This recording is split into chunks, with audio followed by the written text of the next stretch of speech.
Hello friends and welcome to Smart Coach. Today we are looking into Aurangzeb's Deccan policy.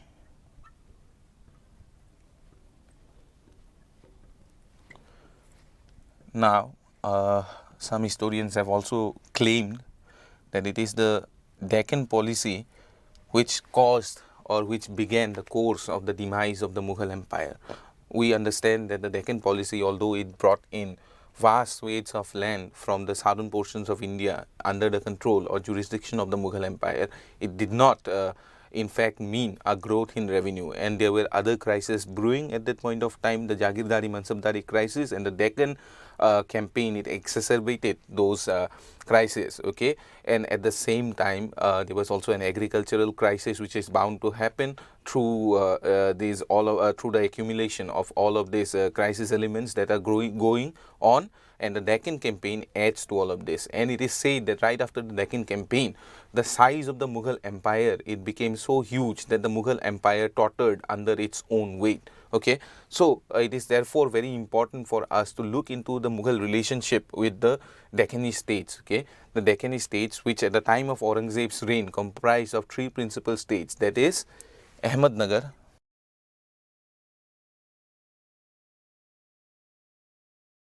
Bijapur and Golconda. Now, Ahmednagar, traditionally known as Nizam Shahi, the rulers called themselves the Nizams. Bijapur, Adil Shahi, and Golconda, Qutub Shahi. These are Nizam, Adil and Qutub. These are the generic names for the rulers, successive rulers of these Deccani kingdoms. Now, remember that the Deccan policy of Aurangzeb is convoluted in the sense that it is not just a contest of military power, but it is also a contest of diplomatic skills of the Deccani Subedars, or the governors of Deccan, who were posted in the Deccani states, okay, or who were posted near the Deccan states and who oversaw the diplomatic tactics which were employed in order to bring these Deccani states into some kind of agreement with the Mughal state itself. Now, we have talked about the Ahmednagar state, Bijapur state and Golconda state, but it is also pertinent when we are talking about the Deccan policy of Aurangzeb, it is also pertinent to talk about the Marathas, okay? Because the Marathas are the principal element which brings this conflict to a head, okay? With the absence of the Marathas, maybe the conflict would not have materialized in the way that it did, okay?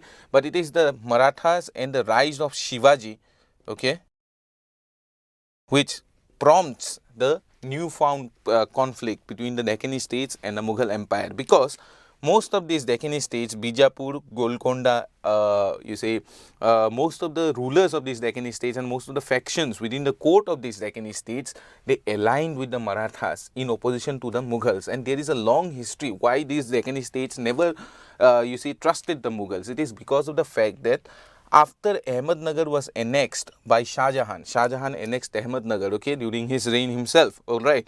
After Ahmednagar was annexed by Shah Jahan, and certain territories or 1/3 of the territories of Ahmednagar was given over to Bijapur Golconda, right. However, a promise was also made that Bijapur and Golconda will never be attacked by the Mughals, okay, if they refrain from aligning themselves with the Marathas. That's understood. But Shivaji himself again attacked Bijapur and Golconda, alright, and therefore this suspicion grew to the point that Bijapur and Golconda, they started aligning themselves with the Marathas, because the Marathas were the only elements which could have saved them from Mughal onslaught, alright. The Maratha war tactics, the Maratha military administration, these were the only safeguards for these Deccani states who did not have a compelling military of their own which could face off against the Mughal Empire, okay. So they aligned themselves with the Marathas, and therefore the Deccan policy of Aurangzeb came to a head.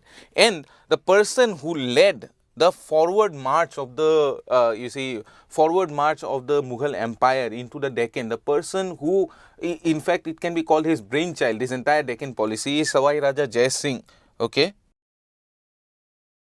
Jai Singh, the trusted advisor and trusted military commander of Aurangzeb, who was posted as a governor of Deccan. Okay, it is in fact Jai Singh and his forward policy into the Deccan, which you see brings this entire era of conflict to a start. All right, so we have to remember this name, Sawai Raja Jai Singh, a military commander of Aurangzeb, equivalent to what Man Singh used to be for Akbar. Okay, and a very important personality in the history of the Mughal Empire. Now, moving forward, it was Jai Singh's idea that in order to conquer Bijapur, the Mughal Empire has to align themselves with the Marathas. The Mughal Empire needed the help of the Marathas in order to establish the supremacy in the entire region of Deccan. Okay, that was the idea of Jai Singh. And although Aurangzeb had never been of a favorable bent of mind when it came to the Marathas, it was Jai Singh who convinced Aurangzeb to even meet Shivaji. Okay, by signing the Treaty of Purandar with Shivaji, which we talked about in another video. By signing the Treaty of Purandar with Shivaji, Jai Singh compelled Shivaji to meet Aurangzeb and come to a suitable, you see, amicable solution to the Deccan problem. However, this solution was not to be because, you see, because of certain issues which happened in the state capital of the Mughals. Shivaji was imprisoned and Shivaji successfully escaped from his imprisonment, and later on he became one of the staunchest enemies of the Mughal Empire. Okay, and Jai Singh's whole whole ideation that the Marathas should be aligned with the Mughals and then they can go together, they can march against Bijapur, Golconda, it did not materialize. And although Jai Singh led 2 campaigns into Bijapur, he was not successful. Okay, and this, some historians have pointed out, is because of the fact that he had never been allowed the full powers of full military powers, because his military lacked certain sections, such as the artillery was lacking in power, okay, such as the cavalry was lacking in power, and it is seen mostly as a not as a defeat in the purely equal contesting sense. Okay, there was no equality of contestation because Jai Singh's military did not was not that mighty, because he had not been given full powers. Okay, so now moving forward, Bijapur campaign of Jai Singh, it fails and Jai Singh dies, and after the death of Jai Singh, we see that new governors are being appointed, and the governor of note after Jai Singh, the first governor that we have to note down after Jai Singh, is Bahadur Khan. All right.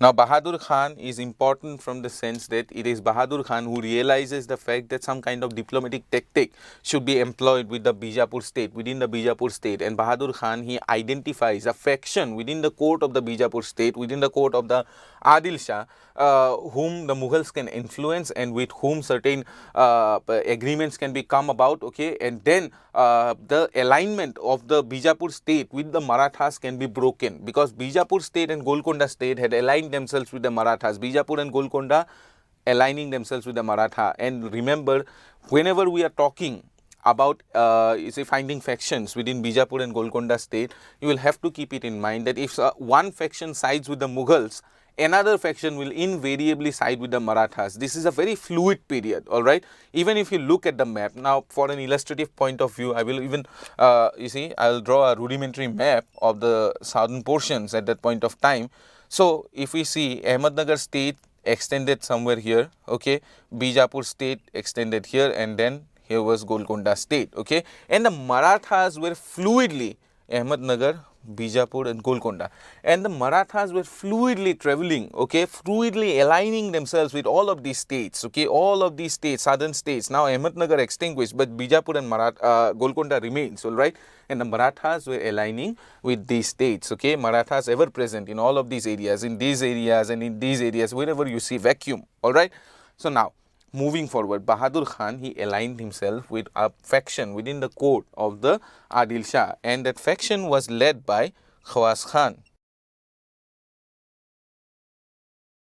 Khawas Khan, okay. So, this was one faction which was, aligned with the Mughals. And then again, after Bahadur Khan was taken away from the Deccan because of certain charges against him, Diler Khan was appointed. Diler Khan was appointed the Mughal Subedar of the Deccan, okay, and Diler Khan, again Khawas Khan was, Khawas Khan was overthrown and his influence was overthrown from the court, and it is Diler Khan who found out another leader, that is Behlol Khan. Behlol Khan, okay, and it is Diler Khan who aligned himself with Behlol Khan and tried to come to a successful alignment which could stop the Bijapur state and the Golconda state from aligning with the Marathas, or which could lead to the annexation with the help of the Bijapur state, annexation of Golconda, okay. And although during this period campaigns were made against the Golconda state, these campaigns were abortive and these campaigns did not provide the favorable result, okay, because Golconda at that point of time, now another set of important nobles, okay, that is Madana, Madanna, Madana and Akhanna, Nna, alright. These were important nobles in the court of Golconda, and Madana and Akhanna, they virtually ruled the court, ruled the entirety of Golconda, okay, although there was a ruler, alright, but these two brothers, they had acquired so much power that they could rule, okay, they could rule in a proxy manner the entire state of Golconda, and it is these people who successfully defended Golconda against the combined forces of Bijapur and the Mughals, alright, and these campaigns were not successful, and campaigns against the Bijapur and Golconda state, be it diplomatic or be it military, they were not successful up until the 1680s, okay. Up until the 1680s, these campaigns were not successful at all, alright. Although we see Mughal Subedars such as Bahadur Khan aligning with Khawas Khan, alright, but because of diplomatic tactic, Khawas Khan is thrown away, and then again Diler Khan aligns himself with Behlol Khan, but Behlol Khan, the leader of the Afghan faction within Bijapur court, again this does not materialize into fruitful conclusions, okay. Madana and Akhanna are powerful enough to resist the Mughals, alright, and they also, Madana and Akhanna, they also become successful in forming a tripartite alliance. Now this is important, okay. Moving forward from these alliances, now the alliances forged by Madana and Akhanna, they are able to form a tripartite alliance between Golconda, Bijapur and the Marathas, okay. So at the last stage, we see that 1680s onwards, we see that Golconda, Bijapur, they align themselves with the Marathas, alright. So an important event happens at that point of time. Akbar, okay, Mirza Akbar, the son of Aurangzeb, who had rebelled against Aurangzeb, seeks shelter from Shambhaji, okay, the son of Shivaji, okay, Shivaji's son, who is now, after the death of Shivaji, who has now become the ruler of Marathas, alright, who has now become the Chhatrapati. So Akbar the second, that is Aurangzeb's son, he seeks shelter, he rebels against Aurangzeb and he seeks shelter from Shambhaji, and Shambhaji gives him shelter, and Aurangzeb now comes down from the Mughal center, comes down into, Aurangzeb arrives in the Deccan, and it is from this period that we see that positive results are being shown in the Deccan for the Mughal Empire, okay. And therefore, we see that the alliance that was formed, the tripartite alliance that was formed by Madana and Akhanna between Bijapur, Golconda and the Marathas, now we see that Aurangzeb comes in and he is able, even after these resistances put up by the Bijapur and Golconda state, he is able to annex these states, alright. So now we proceed forward to the last stage of the entire Deccan policy episode, okay, of the Mughal Empire, the Deccani episode of the Mughal Empire. Now we will move forward with the last stage of Aurangzeb's Deccan policy. We have understood from our study as of now, or discussion as of now, we have understood that the Mughal emperor has finally arrived in search of his recalcitrant son, and now outright conflict would start to happen. Now we understand that Aurangzeb asks Bijapur for a military tribute, alright, and Bijapur instead asks from help from Golconda and the Marathas. Consequently, a war breaks out, a siege breaks out 1685, alright, and by 1686 Bijapur is annexed, okay, and then in 1688 we see that Golconda is also annexed. And finally, the entirety of the Deccan Empire or the Deccani states, all right, it comes under the suzerainty of the Mughals. And right after it comes under the suzerainty of the Mughals, same thing happens which used to happen as before. From the time of Akbar, the Mansabdari system takes over, all right, and the nobles of these Deccani states, they are incorporated into the Mughal nobility, all right, with exception of people who were not supportive to the Mughal effort in occupying these states. The Mansabdari system takes over, and Mughal administrative or economic structure, it is implanted into these areas also. Now, therein lies our problem.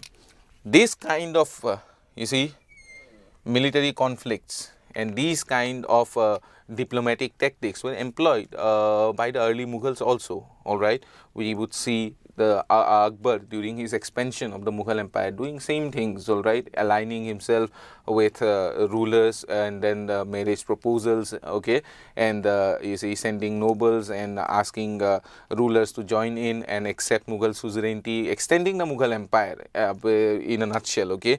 Aurangzeb, we would argue, or we can argue, that he is doing nothing wrong, or Aurangzeb is doing nothing different from what his predecessors used to do. But situations have changed. The imperial economy or the structure of the imperial economy has caught up with the reality, okay.